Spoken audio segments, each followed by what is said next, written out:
Mas amém, irmãos. É muito bom estar aqui com vocês. E a gente queria falar um pouquinho com vocês aqui da palavra de Deus.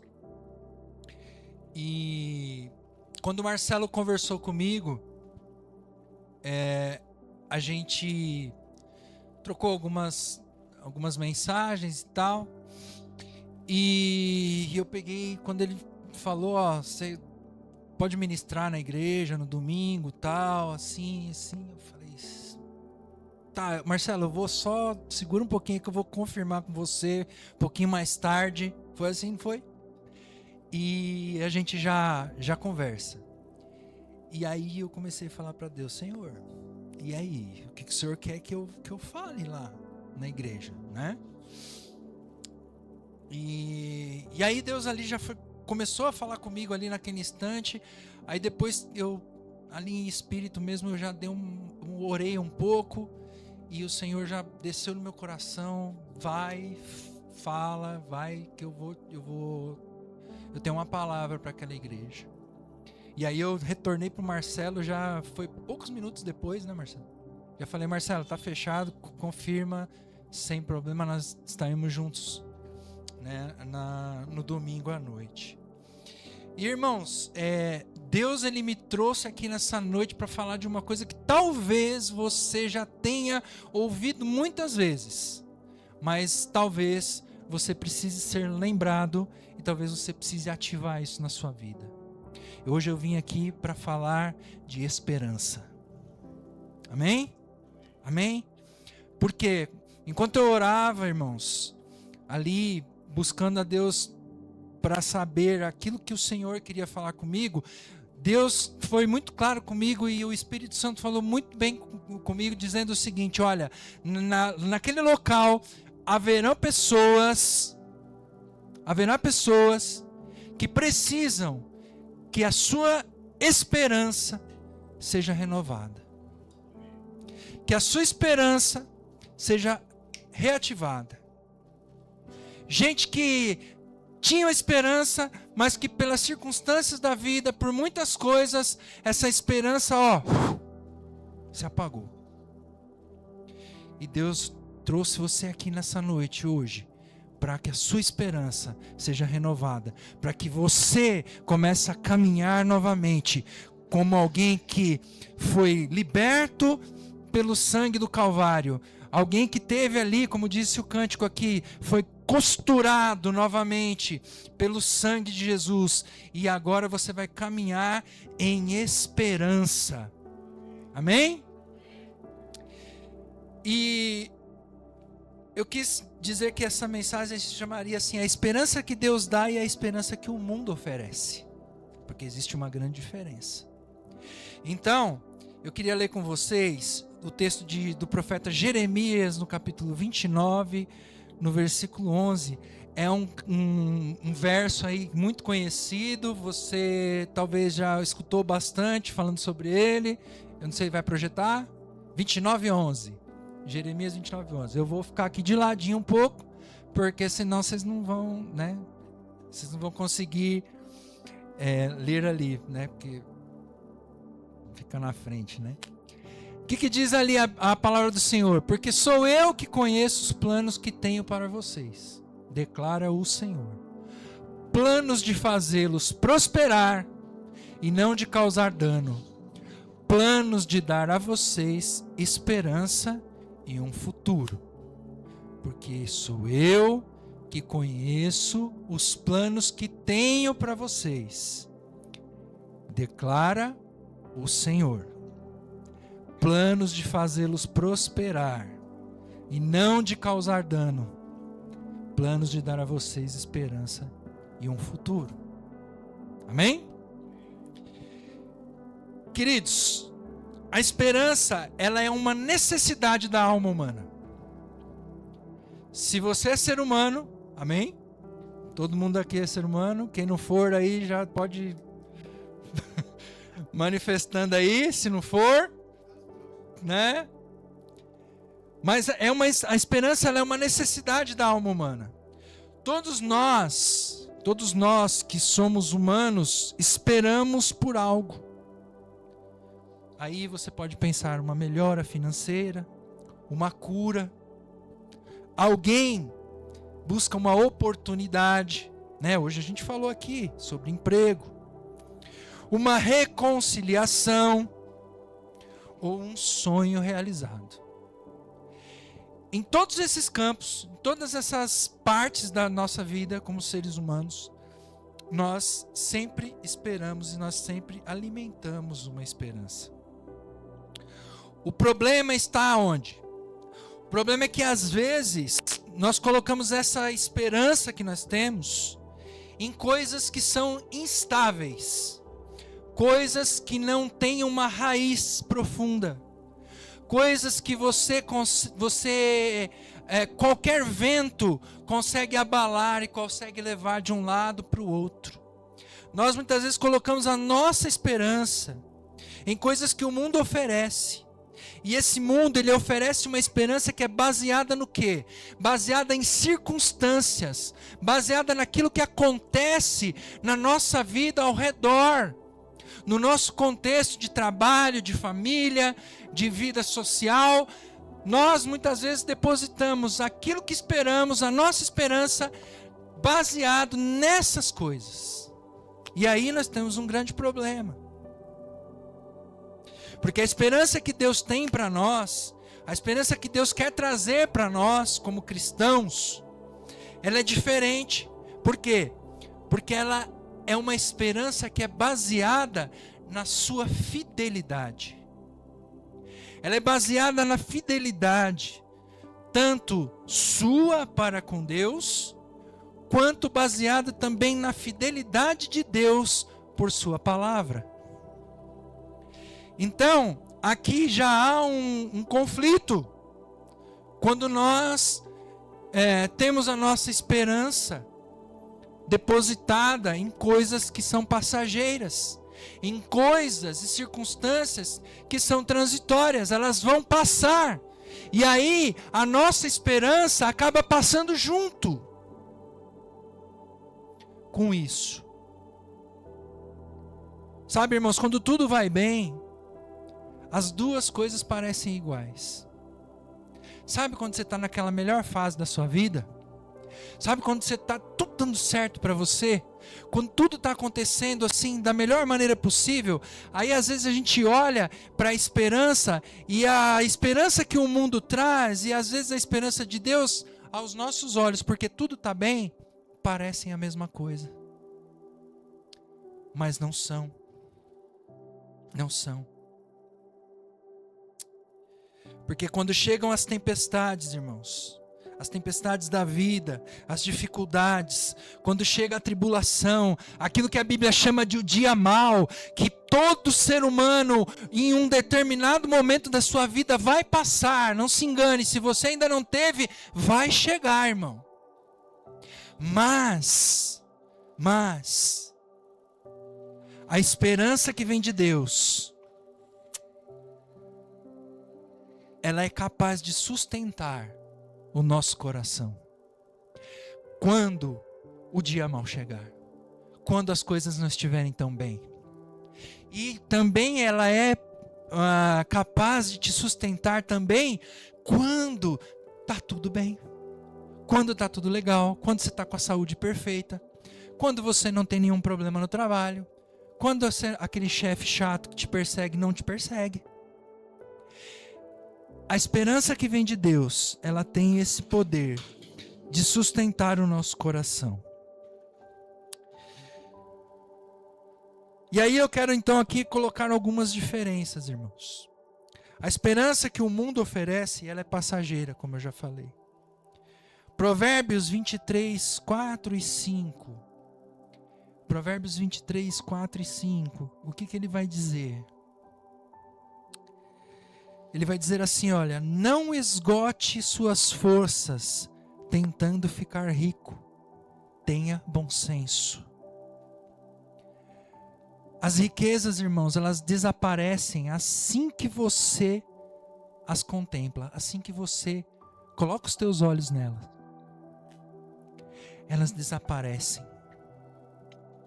Elas criam asas e elas voam como águias pelo céu.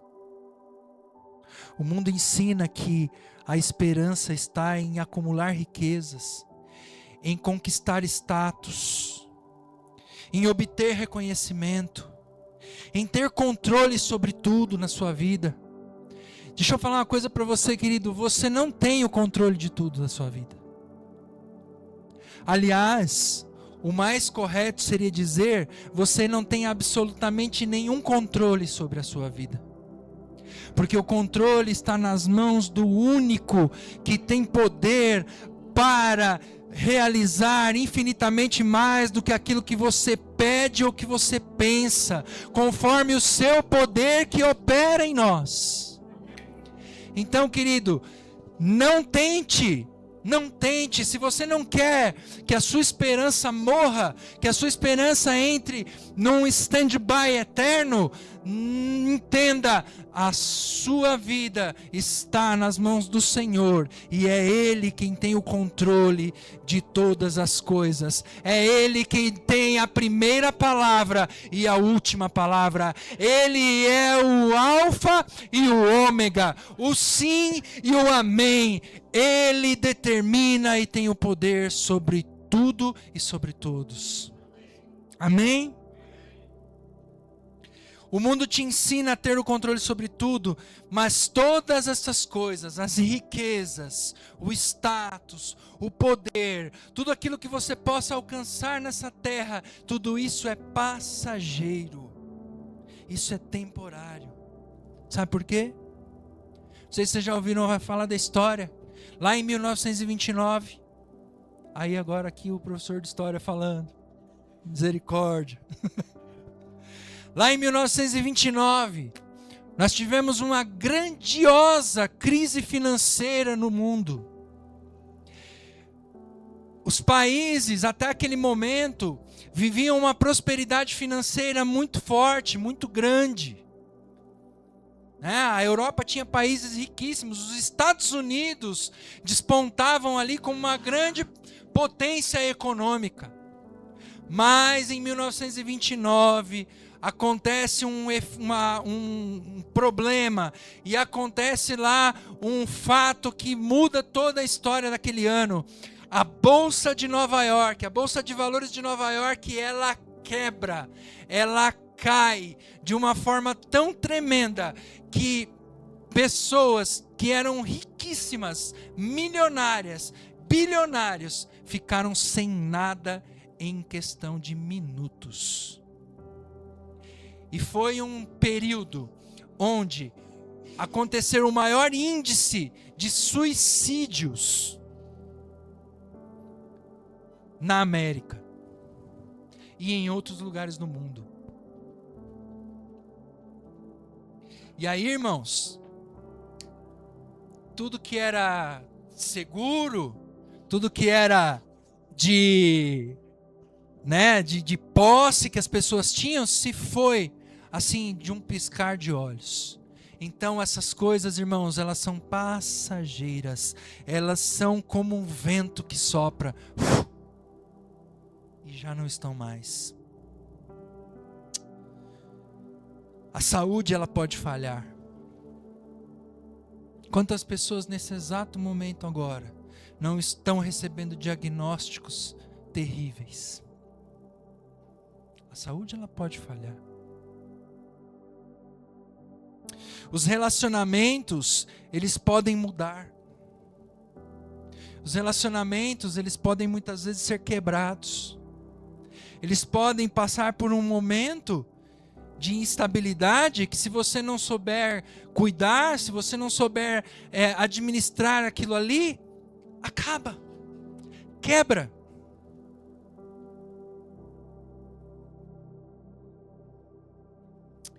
E muitos planos, irmãos, podem ser interrompidos.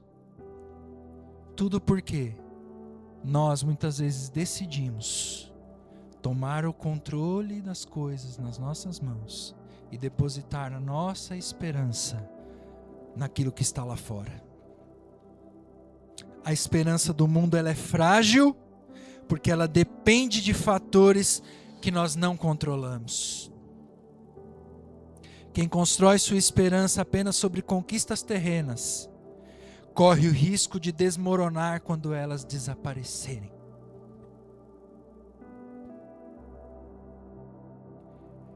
Outro ponto que eu quero passar para vocês. A esperança que Deus dá, ela é firme e ela é segura. Hebreus 6,19. Ele diz assim: temos esta esperança como âncora da alma, firme e segura, a qual adentra o santuário interior por trás do véu. A esperança que Deus, irmãos, que Deus nos dá, a esperança de Deus, ela não é um pensamento positivo e nem um desejo otimista, né? Você já ouviu com certeza em algum momento da sua vida que você está lá passando por uma certa dificuldade ou algum problema, alguma situação, e aí sempre chega alguém para você e fala assim: não, ó, vai dar certo, pensa positivo, né? Pensa positivo, né? Seja otimista, né? Isso, irmãos, não é a esperança de Deus. Isso não é a esperança de Deus. Sabe por quê? Porque a esperança de Deus, ela é uma certeza. Ela é uma certeza baseada nas promessas que o próprio Deus te fez. Amém? Então a esperança, quando ela vem de Deus, diretamente do altar, do trono dele, e ela vem sobre mim e sobre você, ela produz no seu coração e no meu coração uma certeza absoluta, inquestionável, de que aquilo vai acontecer, porque foi o próprio Deus que prometeu e foi Ele que colocou, e se Ele colocou, Ele é fiel e Ele é justo para cumprir. Então, se você tem promessa sobre a sua vida aqui nessa noite, meu querido, saiba que a promessa de Deus está sobre você, Ele não retira, porque Ele não volta atrás em sua palavra, e quando Ele dá uma promessa para alguém, Ele vai até o fim. Você e eu podemos fraquejar, a gente pode deixar a promessa de Deus de lado, por causa muitas vezes de nós colocarmos os nossos olhos no lugar errado, mas Deus, Ele permanece fiel, e Ele permanece justo, e Ele permanece assim 100% comprometido com a sua palavra, com a sua promessa e com a sua vida quando Ele te resgatou. Será que você pode glorificar o Senhor por isso? Será que você entende isso na sua vida nessa noite? Que você não está nesse lugar aqui por acaso? Que Deus não te tirou lá da sua casa, não te trouxe aqui para a comunidade Carisma, para você olhar para os seus irmãos ou para você estar aqui simplesmente reunido, mas Deus te trouxe aqui porque Ele tem algo para o seu coração, que se você se apropriar disso, se você tomar posse disso que está sendo falado aqui, irmãos, Deus vai começar a mover os céus, vai começar a mover a terra, vai começar a mover o mundo sobrenatural, o reino espiritual a seu favor. E aí, querido, não tem quem segure. Amém?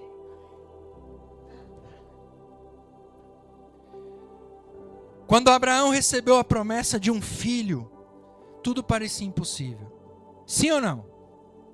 Todo mundo conhece aqui a história?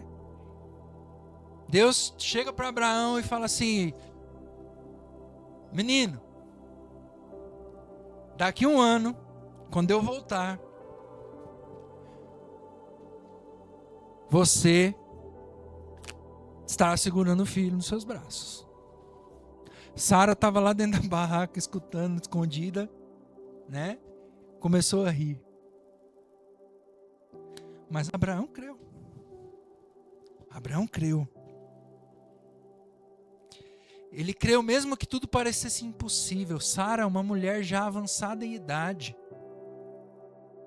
Com certeza o seu ventre já, cessou há muito tempo. Abraão também já um homem velho, já de idade avançada, também não teria condições. Mas ele creu. Por quê? Porque a palavra e a promessa veio de Deus. Não veio de alguém que saiu lá de outra tribo e foi lá, Abraão, eu vim aqui para falar para você que daqui a um ano você vai ter um filho. Não!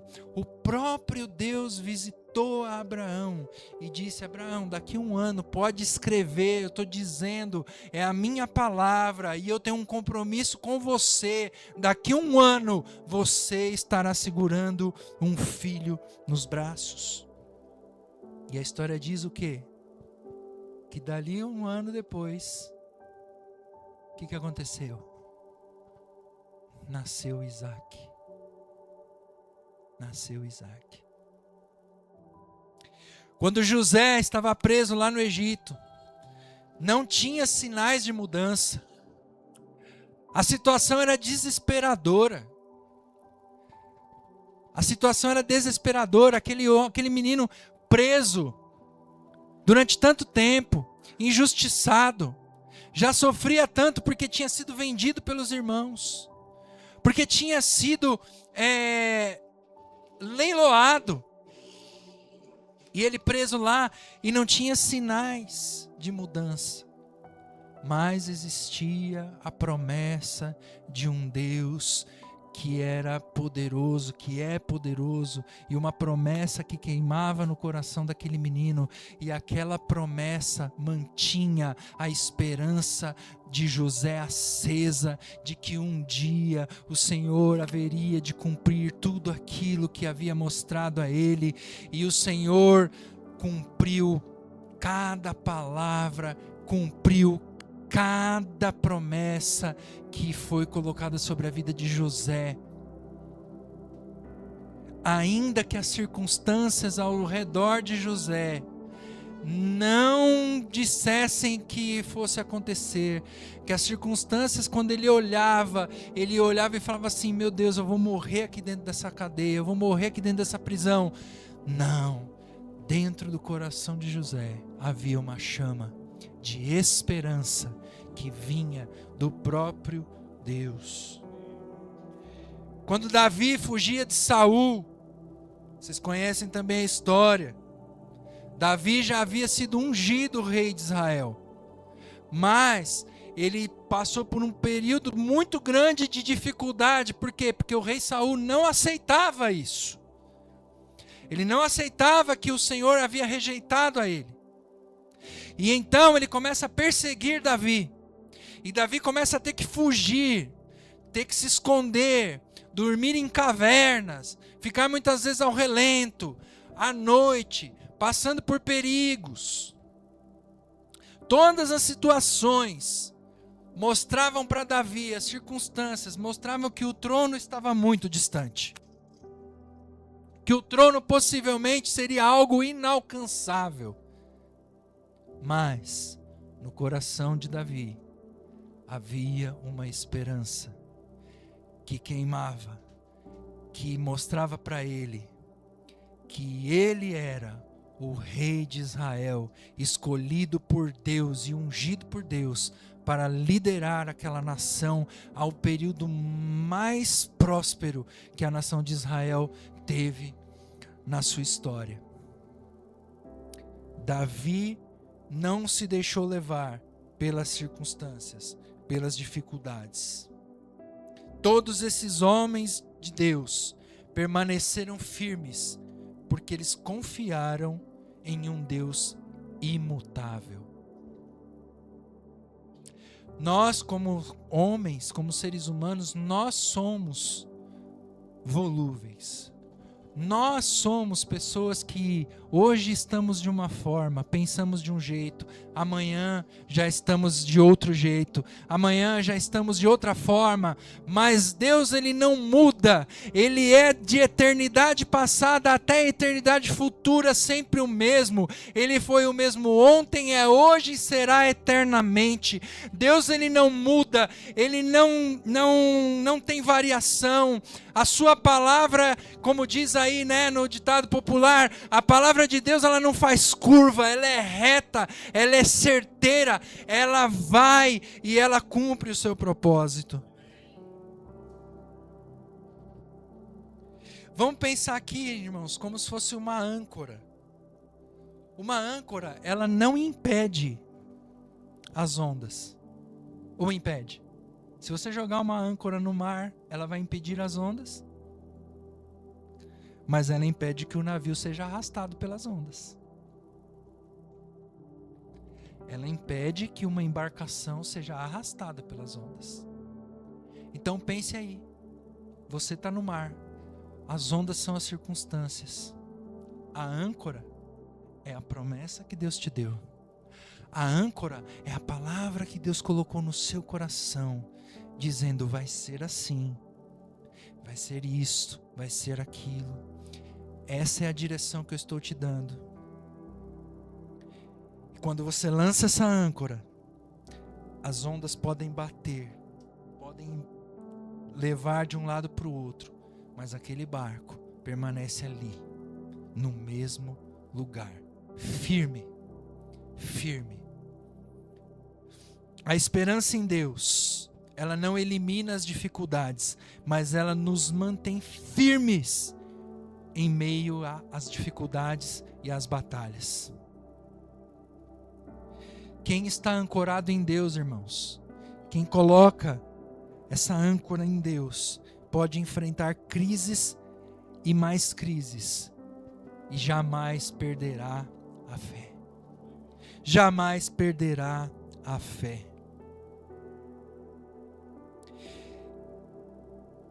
E ao contraste, não é, dessa esperança de Deus, é a esperança do mundo.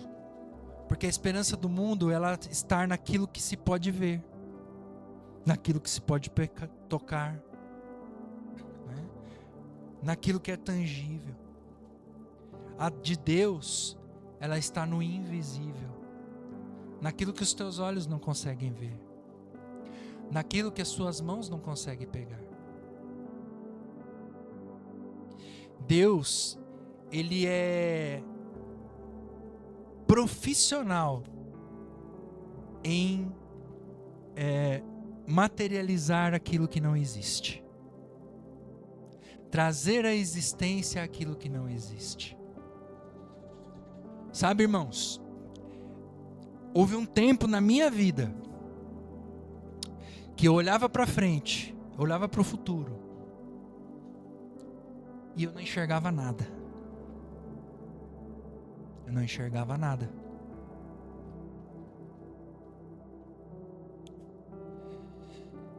E isso era muito difícil, isso era terrível, porque eu olhava e eu falava assim: meu Deus, o que vai ser?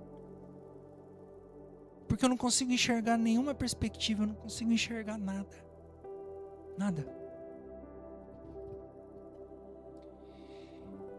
Mas Deus tinha uma promessa. Deus havia lançado uma palavra. E aí, daquilo que não existia, Deus me levou a sair daquele estado de estagnação que eu vivia e me levou a um caminho novo. Me jogou na faculdade. Jogou na faculdade a estudar.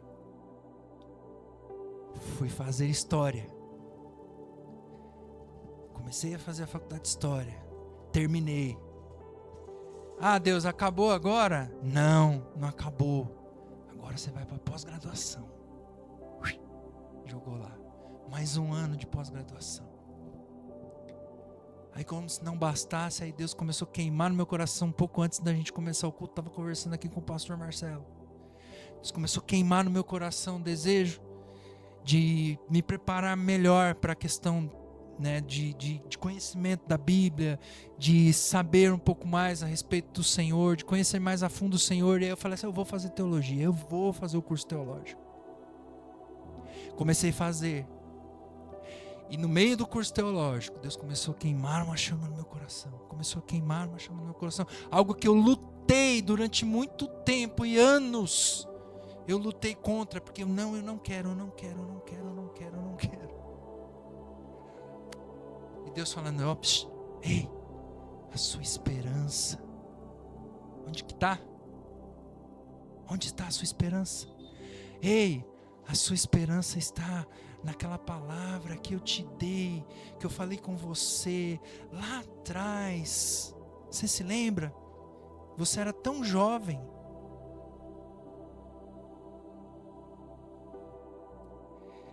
Então, irmãos, Deus ele é perito em trazer à existência aquilo que não existe. Se você tem algo na sua vida que você não consegue enxergar, que você não consegue ver, que você não consegue, você fala assim, meu Deus, como que vai ser isso? Saiba que existe um Deus que está dizendo para você, você pode não ver, você pode não tocar, mas eu já sei. Eu já sei. E basta uma palavra. Basta uma palavra. Basta um toque. E aquilo que não existe vai se materializar na sua frente. Amém? E saiba que isso vai acontecer não é para a sua glória, não é para o seu merecimento, mas é para a glória de Deus. E você testemunhará daquilo que Deus vai fazer na sua vida, na vida de vocês. Vocês testemunharão. Aqui a gente estava conversando também um pouquinho antes. A gente estava falando, o Marcelo falando aqui, né, do espaço e tal. Olha, aqui é o nosso cantinho e tal, não sei o quê. E a gente conversando ali, aí a gente fala, não, mas vai crescer. Vai crescer. E irmãos, em nome de Jesus, eu quero que vocês marquem bastante isso no coração de vocês. Marque essa data, em nome de Jesus. Chegará o dia em que vocês vão olhar para trás e vocês vão falar assim, gente, vocês lembram quando a gente era lá da igrejinha? Lá da Carisma, pequenininha lá, da Avenida Cangaíba? E vocês vão olhar para trás e vocês não vão ver o fim das cadeiras. Vocês não vão ver o fim das cadeiras. De gente que se entregou aos pés da cruz. Gente restaurada. Gente que teve sua esperança renovada. Através da vida de vocês. Em nome de Jesus eu quero profetizar isso nessa noite. Romanos 8, 24 e 25 diz assim, ó, pois nessa esperança nós fomos salvos. Mas esperança que se vê não é esperança. Quem espera por aquilo que está vendo? Quem espera por algo que vê? Nós esperamos aquilo que nós ainda não vemos. E nós aguardamos pacientemente. O mundo acredita apenas naquilo que consegue enxergar, irmãos. Você talvez possa olhar aqui para esse espaço pequeno hoje e você talvez não consiga enxergar, olhar e ver a dimensão daquilo que Deus pode fazer. Mas saiba que essa é uma visão humana limitada. Mas se você olhar com os olhos da fé, com os olhos de Deus, com os olhos de alguém que tem esperança numa promessa e num futuro que o Senhor mesmo está dizendo, que é Ele que sabe os planos que tem para vocês. Você com os seus olhos da fé, você vai enxergar aquilo que você hoje não vê. Você vai conseguir olhar além. A sua visão vai ser estendida e você vai ter os seus olhos abertos para uma realidade que o Senhor quer colocar e estabelecer sobre a sua vida em nome de Jesus. Deus nos chama a confiar nele, mesmo quando nós ainda não vemos a resposta. Essa é a grande dificuldade. Esse é o grande desafio. É confiarmos quando a gente não vê a resposta. É confiar no Senhor quando a gente olha e a gente está totalmente no escuro.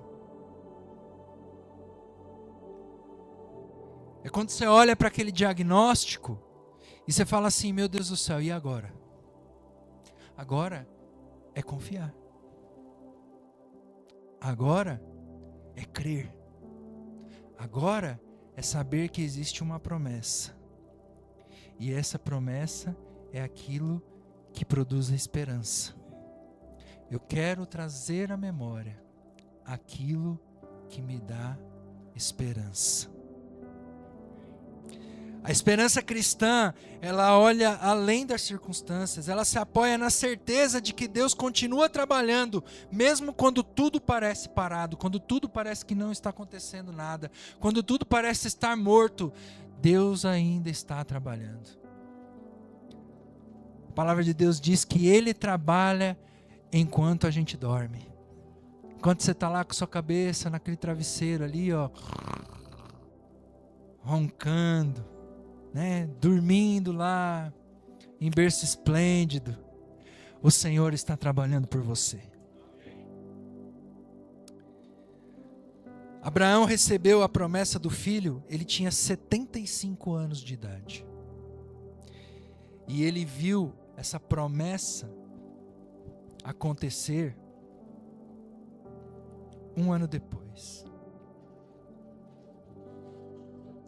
Deus, em determinado momento, falou para Abraão assim: olha, Abraão, vem cá, sai aqui para fora da sua tenda. Dá uma olhada para o céu. Você está vendo as estrelas? Sim, Senhor. Conta as estrelas. Ah, não dá para contar não, Senhor. Pois é, assim será a sua descendência. Assim será a sua descendência. Abraão não viu, naquele momento, essa descendência tão numerosa. Mas essa promessa se cumpriu. E até os dias de hoje, nós vemos a descendência de Abraão espalhada aí por toda a terra.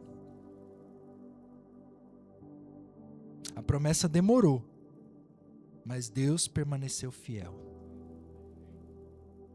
A fé não é acreditar porque estamos vendo, a fé é continuar acreditando porque Deus prometeu.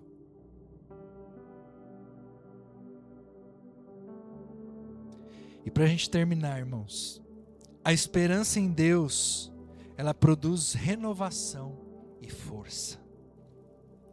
Isaías 40:31 diz assim, olha: mas aqueles que esperam no Senhor renovam as suas forças, voam alto como águias, correm e não ficam exaustos, andam e não se cansam.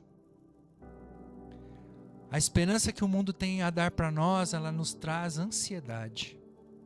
Ela produz em nós ansiedade.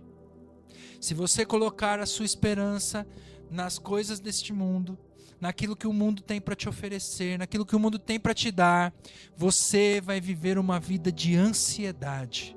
Você vai viver uma vida de depressão. Você vai desenvolver provavelmente síndrome de pânico. Você vai ter diversos problemas. Porque somente é isso que a esperança do mundo pode oferecer. A esperança de Deus, o contrário, ela gera perseverança, ela gera em nós um desejo de continuar, ela gera em nós um desejo de continuar prosseguindo, mesmo quando está doendo, mesmo quando as coisas estão difíceis, mesmo quando tudo está parecendo que vai dar errado, mas a gente continua. Por quê? Porque a esperança do Senhor no nosso coração, ela vai produzindo a cada passo que nós damos em direção à promessa, ela vai produzindo em nós perseverança.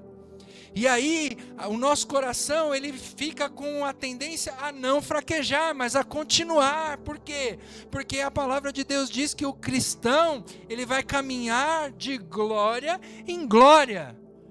E caminhar de glória em glória, irmãos, ao contrário do que muitas vezes as pessoas pregam lá fora, não é você só caminhar em vitória, você caminhar vitorioso. Não, caminhar de glória em glória é você caminhar certo de que apesar das circunstâncias, apesar de tudo estar dizendo o contrário, mas você está caminhando com aquele que é todo poderoso, aquele que é fiel, aquele que se entregou por você, para restaurar a sua vida e te colocar no caminho da eternidade, para que você então, ao caminhar, você vá caminhando e você vá pregando, você vá dizendo: olha, tudo está parecendo dar errado, tudo está difícil, mas eu caminho com o Senhor dos Exércitos, e é Ele quem vai à minha frente, lutando as minhas batalhas. Eu sei quem é aquele que está lutando por mim, então por isso eu vou prosseguir, porque eu sei que ali na frente a minha vitória está me esperando, e o meu Deus há de exaltar o seu nome através disso, quando isso se realizar na minha vida. E vai ser assim na sua vida também, meu querido, se você crê e você tiver uma disposição de caminhar em perseverança no Senhor. Quem espera no Senhor recebe força quando está cansado, recebe paz em meio às incertezas e recebe coragem diante dos desafios. Continua caminhando mesmo quando não entende o processo, mesmo quando não entende aquilo que está acontecendo. Talvez você não tenha chegado hoje cansado das lutas da vida. Talvez você tenha olhado para a sua caminhada e você fala assim, está tão difícil, está tão complicado, mas querido, deixa eu dizer uma coisa para você, Deus ele não promete ausência de batalha, mas Ele promete renovar as forças daqueles que estão lutando e que esperam nele. Amém? E por fim, a esperança do mundo, ela termina nesta terra. Mas a esperança de Deus, ela alcança a eternidade. 1 de Pedro 1, 3 e 4. Bendito seja o Deus e Pai de nosso Senhor Jesus Cristo. Conforme a sua grande misericórdia, Ele nos regenerou para uma esperança viva por meio da ressurreição de Jesus Cristo dentre os mortos. Para uma herança que jamais poderá perecer, macular-se ou perder o seu valor. Herança guardada nos céus para nós. Então, querido, a esperança do Senhor, ela nos leva à eternidade. Ela nos leva a caminhar nessa terra, sabendo que existe uma esperança e um futuro preparado pelo Senhor para aqueles que o seguem, para aqueles que o servem. Jesus disse, eu estarei com vocês por pouco tempo, porque eu vou para o Pai. E eu estou indo porque eu vou preparar um lugar para vocês. E quando eu for e preparar esse lugar, aí então eu voltarei e os levarei comigo, para que onde eu esteja, vocês estejam também. Esta é a nossa esperança. Uma esperança que nos leva à eternidade. Uma esperança que nos leva além de uma vida de dificuldades nessa terra. Mas uma esperança que nos diz, olha, haverá um tempo em que Deus enxugará dos nossos olhos toda lágrima. Não haverá mais dor, não haverá mais morte, não haverá mais pranto, não haverá mais guerras. Por quê? Porque o Senhor, Ele será tudo em todos, quando estivermos reunidos com Ele na glória eterna. Amém, irmãos? Você crê nisso tudo, irmãos, que está sendo falado aqui? Você crê, você recebe isso em nome de Jesus. Receba isso no seu coração. Alimente essa palavra no seu coração para que a sua esperança ela seja renovada e o seu coração ele seja fortalecido para que você caminhe sempre com a perspectiva da eternidade. E assim você vai caminhando de glória em glória até o dia em que o Senhor há de te dar a vitória nesta terra, ou a vitória final ao nos reunirmos com Ele na sua glória para todos sempre, em nome de Jesus.